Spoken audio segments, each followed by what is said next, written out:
സജീവ് എന്നാണ് നമ്മുടെ ആളുടെ പേര്. 20ാമത്തെ വയസ്സിൽ സജീവ് ഡൽഹിക്കാണ് പോണത്. നല്ലൊരു ജോലി കിട്ടാൻ വേണ്ടിയാണ് ഡൽഹിക്ക് പോയത്. ഡൽഹിയിൽ അദ്ദേഹം 2 വർഷത്തോളം ജോലി ചെയ്തു. അതിനുശേഷമാണ് അദ്ദേഹത്തിന് ഗൾഫിലേക്ക് ഒരു വിസ കിട്ടിയത്. അങ്ങനെ അദ്ദേഹം ഗൾഫിൽ തൻ്റെ പ്രവാസ ജീവിതം ആരംഭിക്കുകയാണ്.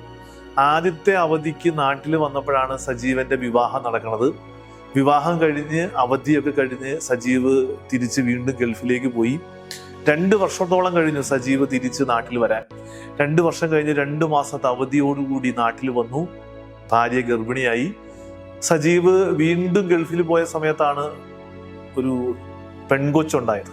1 വർഷത്തോളം കഴിഞ്ഞു സജീവ് ആ പെൺകുട്ടിയെ ഒന്ന് കാണാൻ. ആ 1 വർഷം കഴിഞ്ഞാണ് സജീവിന് അവധി കിട്ടിയത്. സജീവ് അങ്ങനെ നാട്ടിൽ വന്നു. പെൺകൊച്ചിനെ കണ്ടു, സന്തോഷമായി. 2ാമത്തെ കുട്ടി ഉണ്ടായി. പക്ഷേ സജീവിന് 2 മക്കളായപ്പോഴും ഉണ്ടായിരുന്ന ഒരു പ്രധാനപ്പെട്ട ആഗ്രഹം എങ്ങനെയെങ്കിലും പ്രവാസ ജീവിതം അവസാനിപ്പിക്കണം എന്നുള്ളതാണ്. പക്ഷെ അത് മാത്രം നടക്കണില്ല.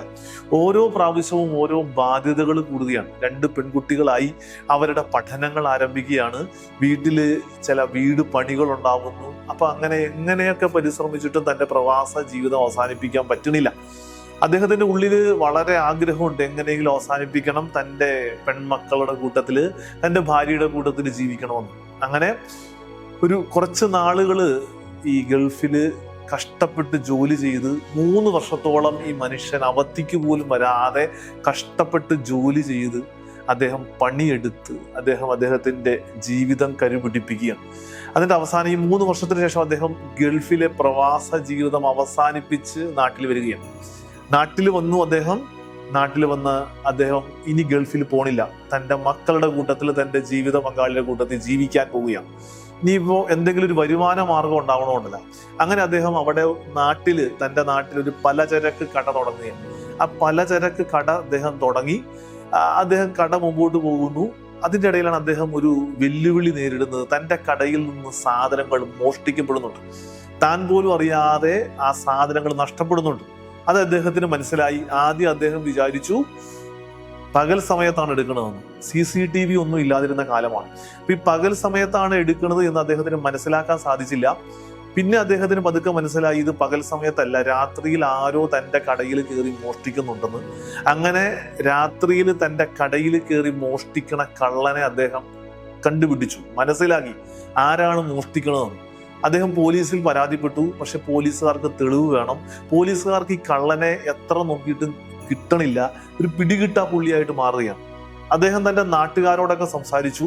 അപ്പൊ ഇതേ കള്ളൻ തന്നെ പല കടകളിലും കയറി മോഷ്ടിക്കുന്നുണ്ടെന്നും അങ്ങനെ പല കടകളും പൂട്ടിപ്പോകാനിടയാകുന്നുണ്ടെന്നും ഈ നമ്മുടെ സജീവ് അറിയുകയാണ്.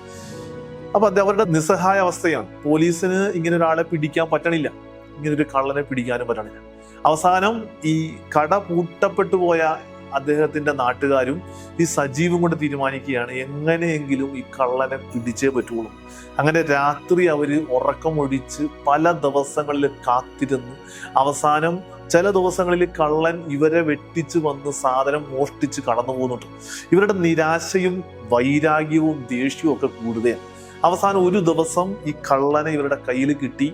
സകല ദേഷ്യവും അവരവിടെ തീർത്തു. തല്ലുകൊണ്ട് ആ കള്ളൻ മരിച്ചു, കൊല്ലപ്പെട്ടു. സജീവൻ പോലീസിന്റെ പിടിയിലായി, ജയിലിലായി. സജീവന്റെ മക്കള് ജീവിത പങ്കാളി. ദുരന്തമാണ്. ദുരന്തത്തിൽ ഈ കഥ അവസാനിപ്പിക്കുകയാണ്. നന്ദി.